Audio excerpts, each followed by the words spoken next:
Hey guys, this is Mac. Welcome back and thanks for joining me for today's video. Today we're going to get the absolute best performance we can out of our shotgun with a very often ignored feature that most shooters probably never do to their shotgun.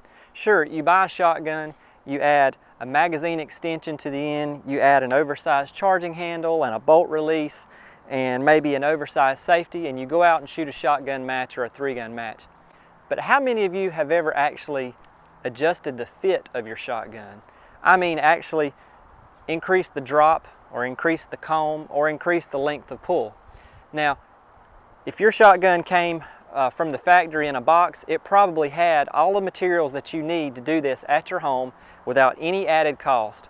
But most shooters either don't know that they need to do it or don't know how. So today let's find out if your shotgun fits you, and if not, let's easily adjust it in about 5 to 10 minutes. Now I recently had the opportunity to read a fantastic article written by Mr. Patrick Kelly. Now Mr. Kelly is a 3-gun pro. He shoots a lot of matches and he's very experienced, and he wrote a really great article that really opened my eyes onto custom fitting my shotgun. I've been shooting shotguns for over 20 years in many different kinds of competition, and I've never once adjusted a shotgun.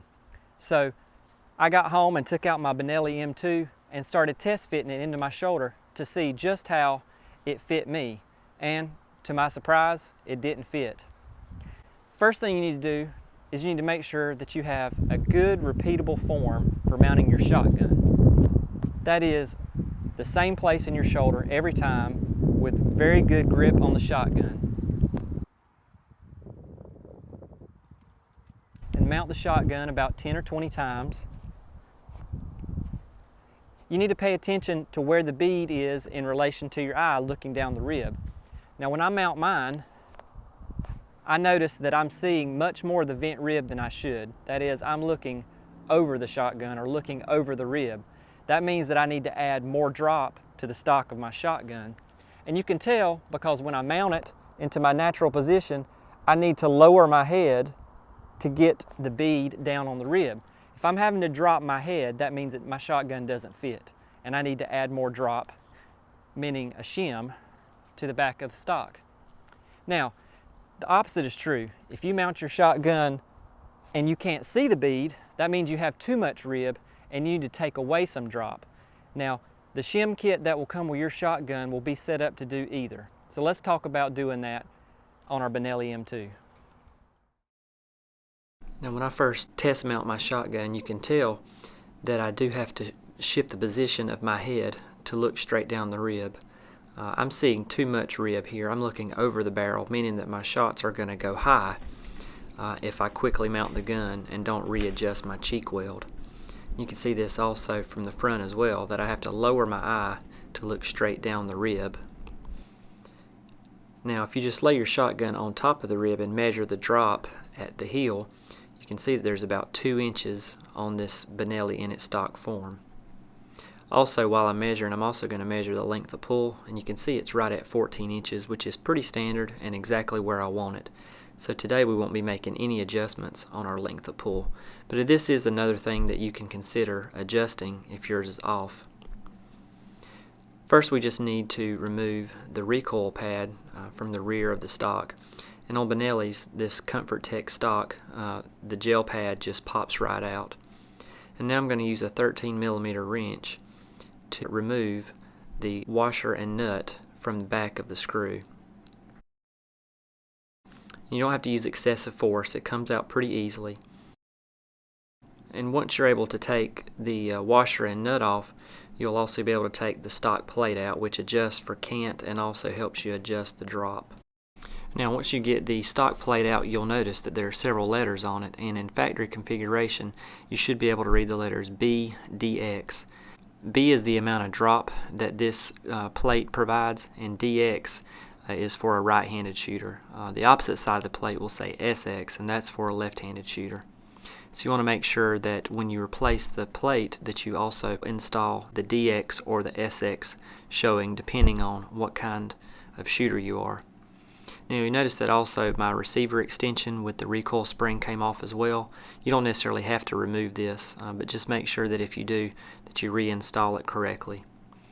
Now I'm going to replace the shim, and the shim that I took off again has the letter B on it.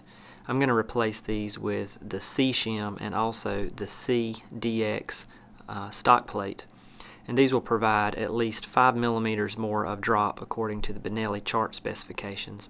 First you'll install the CDX shim, followed by the deviation spacer, and you want to make sure that the letters are always facing you as you're reinstalling them.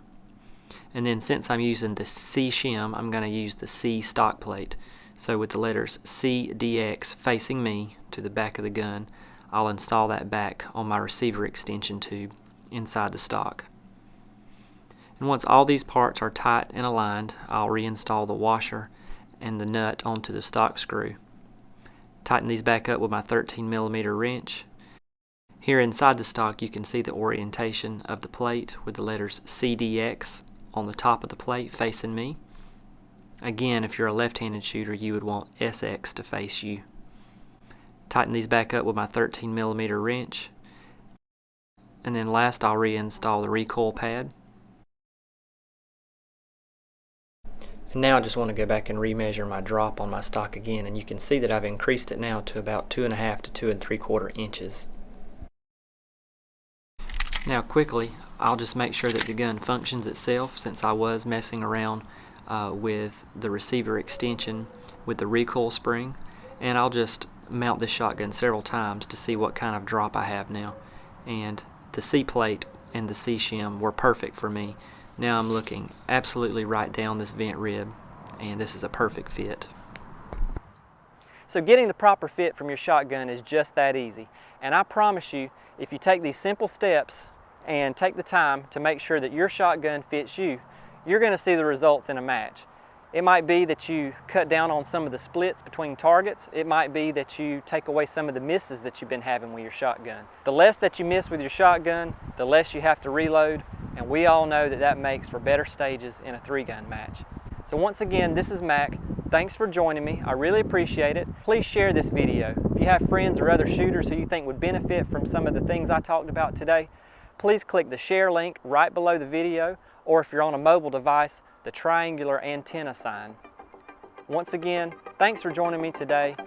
Be safe out there, and we'll see you next time.